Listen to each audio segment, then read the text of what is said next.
Shri Gurubhyo Namaha students, welcome back to Online Teaching Academy Ekaliva.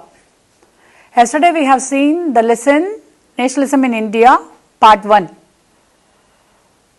So in that we have seen the impact of the First World War on Indians' economy and the idea of Satyagraha and Rowlatt Act, the consequences of Rowlatt Act and the cause of Rowlatt Act, Jallianwala Bagh massacre, and how the Satyagrahis were humiliated during the course of Jallianwala Bagh massacre.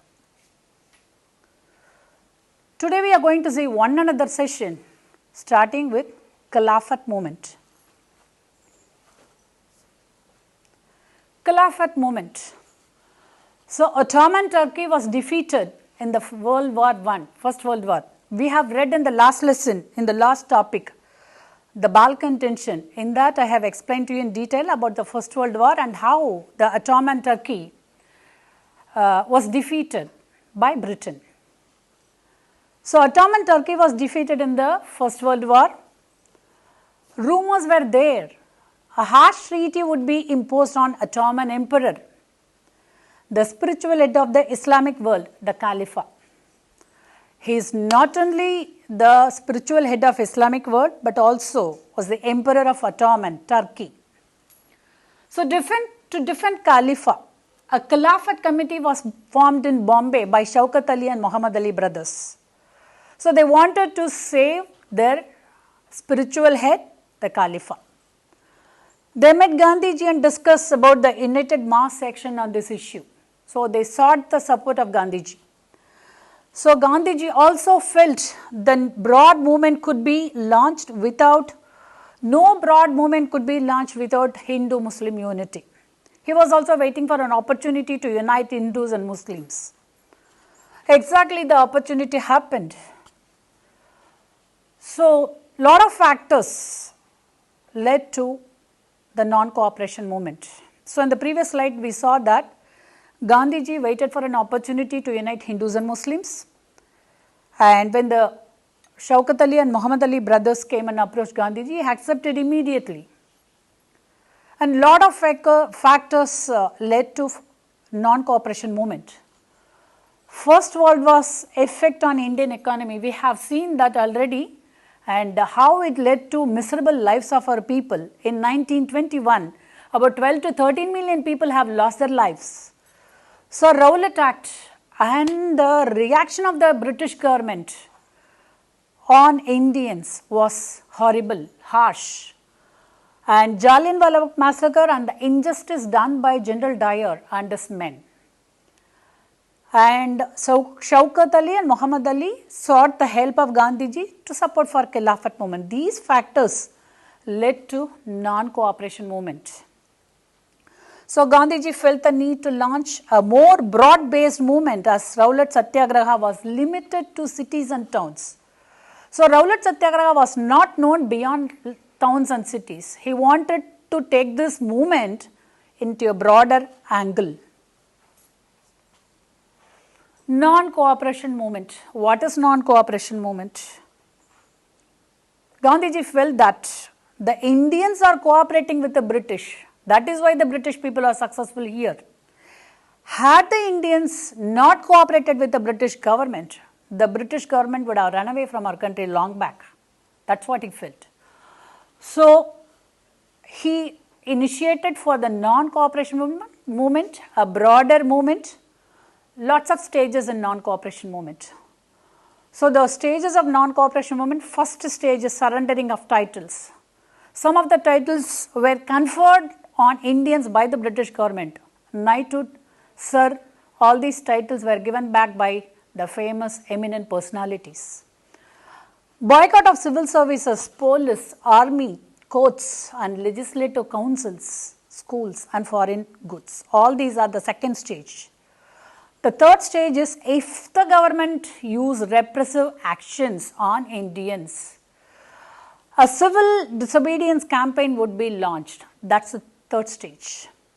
So through the summer of 1920, Gandhiji and Shaukat Ali toured extensively to popularize the movement, non-cooperation movement, to educate the people about the non-cooperation movement. So, he has decided to initiate and start the program, non-cooperation program. But we can see that there were some Congress leaders who were reluctant to participate in this non-cooperation movement. So, many within the Congress did not want to boycott the council elections.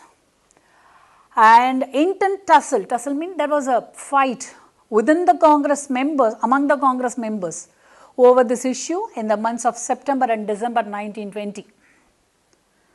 Some wanted to contest an election, some did not want to contest an election. So, yes and no, both of them were fighting. So, tussle continued between two groups. Finally, at the Congress session in Nagpur in December 1920, the Congress leaders accepted, Congress member accepted to participate in the non-cooperation movement. So, the program was adopted. How it started, that is what we are going to see. So, the movement in towns and cities.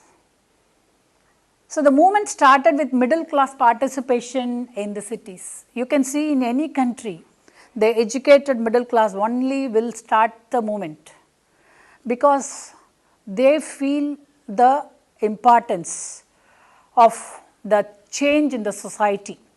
So, in our country also middle class educated people participated. Students left government controlled schools and colleges.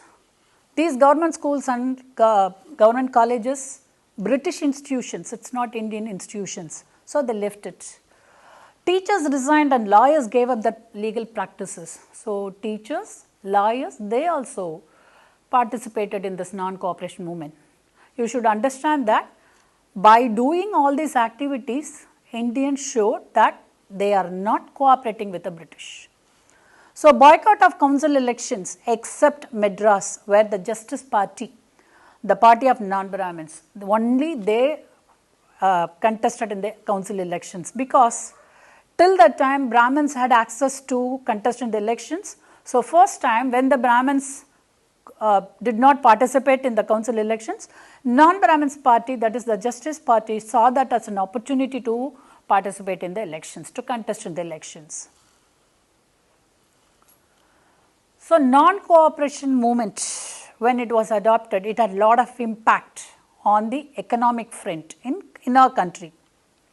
As I told you yesterday, the 3 C's are very important: cause, consequence and course. Now, we have seen the cause and consequence. This is the consequence. Because of non-cooperation, what happened? The impact. Boycott of foreign goods, liquor shops were picketed. How did they do? What did they do? So, boycott of foreign goods, fully foreign goods were boycotted by Indians. Liquor shops were picketed. You have to understand the meaning of picketing. Just standing in front of the shops and not allowing anybody to go into that shop. Liquor shops, in front of liquor shops, people demonstrated, did not allow anybody to go and purchase anything. Foreign cloth burnt in bonfires. Huge bonfire was made and in that foreign clothes were burnt.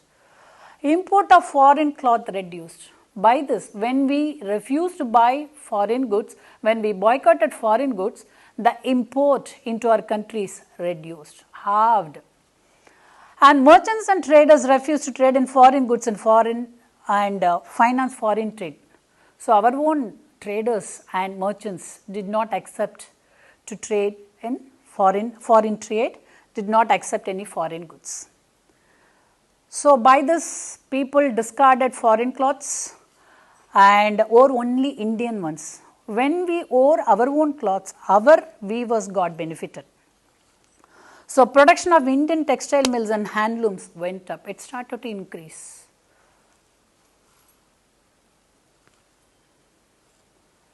Now, we have seen what was the change when non-cooperation was initiated in towns. But it did not last longer. Students quit colleges and lawyers gave up practices, teachers didn't go to schools and colleges, all these things we saw when it was started. But it did not last longer. Why? Khadi was more expensive and people could not afford to buy it. khadi, the fine cotton, even today it is costlier when compared with synthetic material. So, the people at the time were poorer. So, till the time they were buying mill made cloth which was cheaper, which were imported. Okay. So, they could not buy khadi cloth which was very expensive. That is the first reason. Second one, difficult to boycott mill made cloths because they were not afford to buy, they could not afford to buy, they were poorer. Boycott of British institutions posed a problem.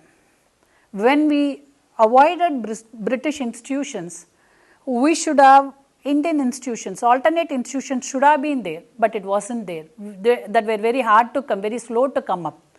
So, because of that, the students trickled back to colleges and schools. Students and teachers went back to government schools and lawyers joined back work in government courts. These slowing down the movement in the cities told us that we did not have alternative institutions and we need to start the industrialization in our country. Slowly it was to come. So far we have seen how did the non-cooperation movement started in towns. In tomorrow's class we will see how it reached the countryside and how did it reach to the plantations in Assam. We will see how did the people in plantations and how did the people in the village side perceived this program, non-cooperation program. How did they understand? What were the reactions? Thank you, children. To receive our online lessons, please press the subscribe button and you will receive the latest updates. Thank you once again.